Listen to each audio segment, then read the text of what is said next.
Salut à tous, on va inaugurer aujourd'hui une nouvelle rubrique donc sur la chaîne.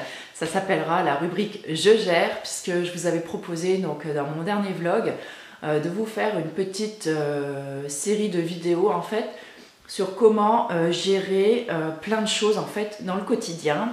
Et vous avez été pardon, super nombreuses donc à me répondre à ce vlog en me disant voilà les thèmes que vous aimeriez bien que j'aborde. Du coup, je me suis dit, on va essayer de faire des choses un petit peu dans l'ordre. Donc, je vais vous dire un petit peu les sujets voilà, sur lesquels je vais vous faire des vidéos je gère. Donc, ce sera par exemple, je gère mon budget, je gère ma maison, je gère mes enfants, je gère mes repas, enfin, je gère... ce sera des astuces en fait, voilà, c'est pas, je vous dis pas comment faire, je vous dis pas vous allez faire comme ça et tout ça. Non, je vais vous dire par rapport moi à mon expérience, comment moi j'en suis venue à gérer ça de cette façon, si ça me convient, si ça me convient pas, si j'ai rencontré voilà, des difficultés à mettre certaines choses en place ou quoi. Et voilà, et en espérant que quelques petites astuces pourront venir alléger votre quotidien, parce que des fois, il faut se dire que c'est vrai que c'est pas simple du tout quand on se retrouve comme ça, donc soit à la maison, ou soit avec un salaire en moins, ou quand on a plusieurs enfants, des fois c'est pas facile en fait justement de gérer le quotidien. Et j'espère que cette série de vidéos pourra vous donner quelques clés pour vous aider par exemple à vous dire tiens ouais ça c'est pas con, moi je le faisais pas comme ça, mais peut-être que si je changeais ça et ça, je perdrais peut-être un peu moins de temps à faire certaines choses. Et voilà, moi j'ai envie de partager mon expérience avec vous. Donc je vous rappelle, donc moi je suis mère au foyer depuis donc que j'ai arrêté maintenant de travailler il y a 9 ans. J'ai 4 enfants, donc 12 ans, 11 ans, 8 ans et 5 ans. Donc c'est un énorme boulot, je veux dire c'est un boulot à plein temps en lui-même. J'ai également, donc on a déménagé il y a 7 ans donc, pour une grande maison à la campagne. Et là j'ai vraiment envie de dire, j'ai dû gérer énormément de choses, puisque mon mari lui part le matin, donc il part à 7h moins le quart au travail, il rentre le soir vers 5h30. Donc vous imaginez bien que ça fait une amplitude horaire qui est juste énorme dans la journée. Et donc moi je me lève en ce moment à 6h moins le quart. Et donc jusqu'au soir, on va dire 20h30, 21h, il y a une énorme gestion, une sacrée organisation en fait à avoir pour faire tourner en fait la maison, s'occuper des enfants, s'occuper des devoirs, s'occuper du budget, des courses, enfin voilà, vous imaginez bien de tout. Alors moi je suis toujours en admiration devant les filles qui en plus travaillent et qui ont des enfants. Moi j'ai travaillé, j'avais 2 enfants et je travaillais encore. J'ai fait une fausse couche donc avant d'avoir mon 3e en fait, donc j'étais enceinte de mon 3e, j'ai fait une fausse couche en fait en tout début de grossesse. Et là où je me suis dit j'arrête tout, je vais me consacrer à mes enfants, à mon mari, à ma famille. Et j'avais vraiment envie voilà, comment expliquer, de me concentrer vraiment sur quelque chose qui me tenait à cœur, quelque chose que je pourrais vraiment avoir vraiment pour moi. Et je me suis dit en fait c'est ça, c'est ma famille. Et je me suis dit je vais tout concentrer, je vais tout donner là-dessus en fait. Et de là en fait j'ai pris un congé parental. Et le jour de mon congé parental, je suis tombée enceinte donc de mon 3e. Et là ça a été un bonheur total, parce que je dis toujours que je suis devenue mère en fait avec mon 3e enfant, parce qu'en fait j'ai vécu en fait cette grossesse vraiment chez moi. J'ai pu m'occuper de mes 2 autres donc qui étaient déjà scolarisés, et j'ai pu me concentrer en fait sur cette 3e grossesse. Et en même temps donc j'ai pu chouchouter mes 2 autres enfants donc qui étaient à l'école, mais donc qui rentraient manger le midi.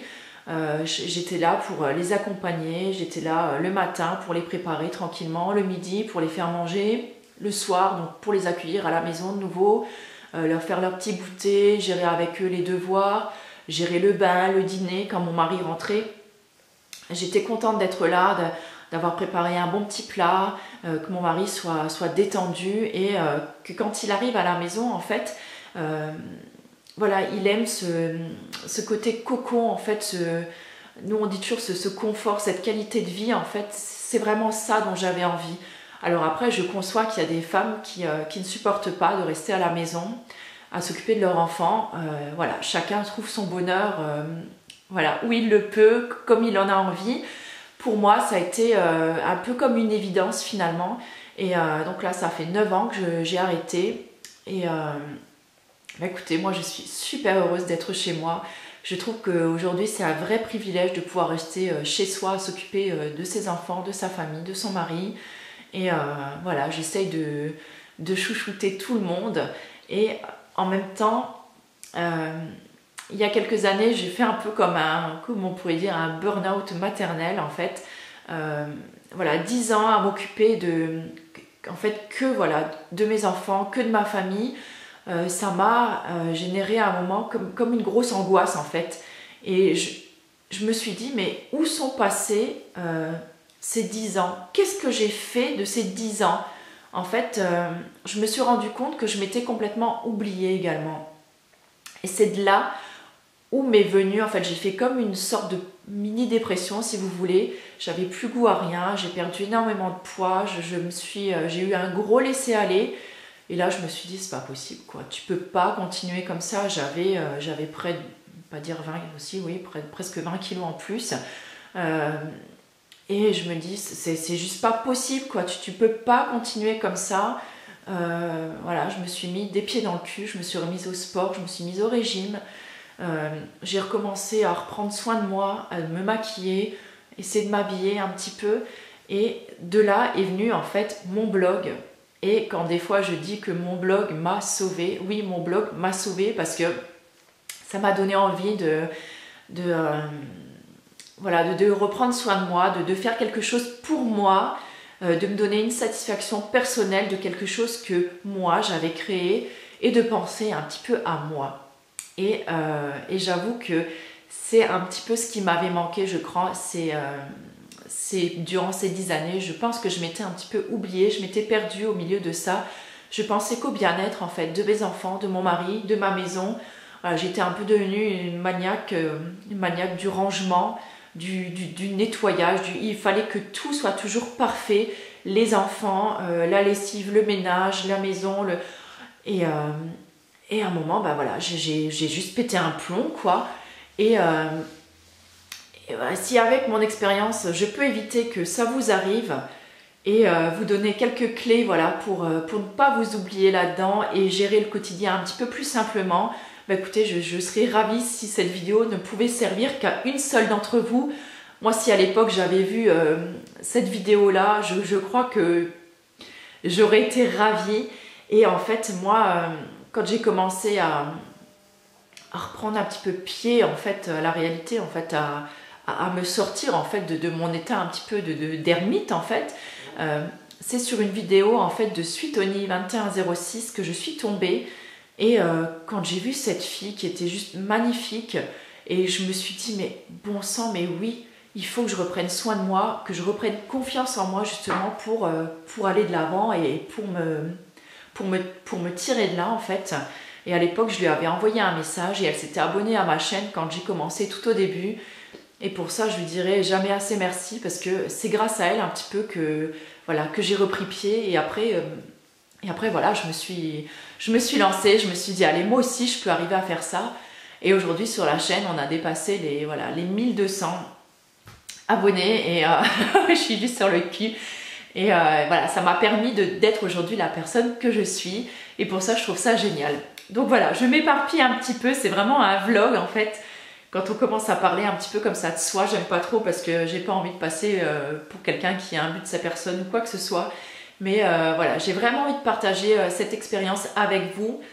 Parce qu'on a toute notre histoire, on a tout notre vécu derrière. Et des fois, ça fait du bien de voir que finalement, on n'est pas seul à ne pas y arriver, on n'est pas seul à avoir des fins de mois difficiles, on n'est pas la seule à pas y arriver avec nos enfants, des fois qui nous enquiquinent, il faut bien le dire, même si on les aime de tout notre cœur. il y a des fois où on n'a pas envie, il y a des fois où on se sent submergé. Et tout ça, je pense que justement, c'est bien de pouvoir le partager, de voir que on n'est pas la seule et que on peut avoir quelqu'un sur qui s'appuyer, à qui demander des conseils, un peu comme, voilà, comme une amie, et de se dire, tiens, elle, comment elle fait? Tiens, elle a 3 enfants, même si elle travaille pas et que moi je bosse, comment elle fait pour s'organiser? Parce que 4 enfants, je peux vous dire que c'est du taf à la maison, c'est du taf, c'est du sport.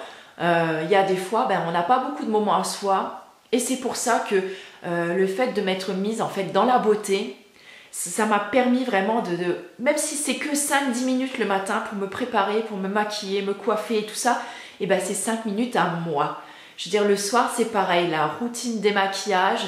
Le soir, ma douche, c'est mes 20 minutes à moi. Et les enfants le savent. Et quand je suis dans la salle de bain, ils ne viennent pas m'enquiquiner à me demander ci ou ça. Ils le savent. C'est ce temps-là pour moi. Et c'est ce temps qui me fait du bien. Et qui me permet après de mieux m'occuper d'eux, de mieux m'occuper de mon mari, de ma maison, et de me dire, ça me fait du bien, je me sens bien, aujourd'hui je me trouve jolie, je m'accepte bien dans mon corps, je me trouve bien comme je suis, et voilà, ça vous donne du peps et et un truc, un bon moral en fait pour vous attaquer à autre chose. Et en fait c'est dans cette série de vidéos, donc je gère, que j'ai envie de vous faire partager mes petits conseils. Donc la première vidéo, je pense que ce sera une vidéo, je gère mon budget parce que en ces temps difficiles, j'avoue que le budget, c'est quelque chose de chiant, mais en même temps, je pense qu'il faut y passer parce que sans budget, je pense qu'on ne peut pas s'en sortir. Donc je vous expliquerai comment moi j'ai fait en fait pour gérer en fait mes fins de mois, qui étaient très difficiles au départ. Bon, je ne veux pas dire qu'elles sont toutes roses non plus aujourd'hui. J'ai des fins de mois aussi encore difficiles de temps en temps. Mais je vais dire, avec ma gestion rigoureuse du budget, ça va quand même beaucoup, beaucoup mieux, heureusement. Mais c'est vrai que, en plus, après, avec le blog et YouTube, on a tendance des fois, c'est vrai, un petit peu à se laisser aller. Et on craque des fois facilement sur certains trucs. Et voilà, c'est là où après il faut faire un petit peu la part des choses entre ce que j'ai besoin et ce que j'ai envie. Mais il y a le proverbe qui existe et qui dit de l'envie naît le besoin. Et c'est vrai, c'est tout à fait vrai. Des fois on voit un truc sur une chaîne et on se dit « Oh la vache, ouais, j'ai super envie de ce truc ». On n'en a pas besoin. Mais à la fin, en fait, on en a tellement envie qu'on se crée un besoin. Et là, c'est là que ça devient un petit peu sournois. Et c'est là qu'il faut faire gaffe. Donc les craquages, oui, mais contrôler aussi. Donc là, je pense que cette première vidéo, je vais vous la faire sur le budget. Et il y aura après une série de vidéos aussi. Donc j'ai commencé à me faire une liste. Si vous avez des envies aussi spécifiques, n'hésitez pas à me les mettre en commentaire. Je verrai ce que je peux faire. J'ai encore plein de vidéos en retard en plus. Notamment une sur mon rangement à Z qui a rien à voir donc avec je gère, quoique je gère mon rangement, c'est pas mal aussi, mais c'est vrai que ces derniers temps c'est pas que j'ai la flemme, mais j'ai plein de choses à faire à côté aussi, donc des fois j'ai envie de faire les trucs, mais au moment en fait où je pourrais le faire, des fois j'en ai pas envie parce que je suis une petite flemmarde des fois, un peu comme tout le monde. Et au moment où j'aurais envie de les faire, je peux pas parce que soit mon fils est malade, il faut que je sorte le chien, ou enfin voilà, il faut que j'aille faire les courses. Enfin, il y a toujours quelque chose qui vient se greffer dessus et des fois, c'est pas facile de faire comme on en a envie, quand on en a envie. Et voilà, donc je fais les choses un peu comme je peux. Et voilà, ce matin, je me suis dit, allez hop, je vais essayer de filmer au moins 1 ou 2 vidéos parce que sinon, j'aurais rien fait encore ce matin. Et en même temps, c'est vrai que de faire des vidéos ou d'écrire des articles, ça empiète sur le temps qu'on peut consacrer à autre chose, genre du ménage, voilà, aller faire les courses, faire à manger, enfin bon, bref, mais vous savez ce que c'est, mais voilà, il faut prendre du temps, essayer de prendre un petit peu de temps pour soi, un petit peu de temps pour le reste. Et voilà, je vais essayer donc de vous faire ce genre de vidéo, j'espère que ça vous plaira. Donc n'hésitez pas à me mettre des commentaires en dessous s'il y a des sujets que vous voulez que j'aborde. Je ferai dans la mesure du possible. Désolée encore pour ma voix, et en plus je parle du nez maintenant. Je crois que je vais aller mettre quelques gouttes d'huile essentielle de Ravinsara sur mes poignets. Écoutez, je vous fais plein de gros bisous et puis je vous dis à très bientôt. Bye les filles et les garçons, ciao!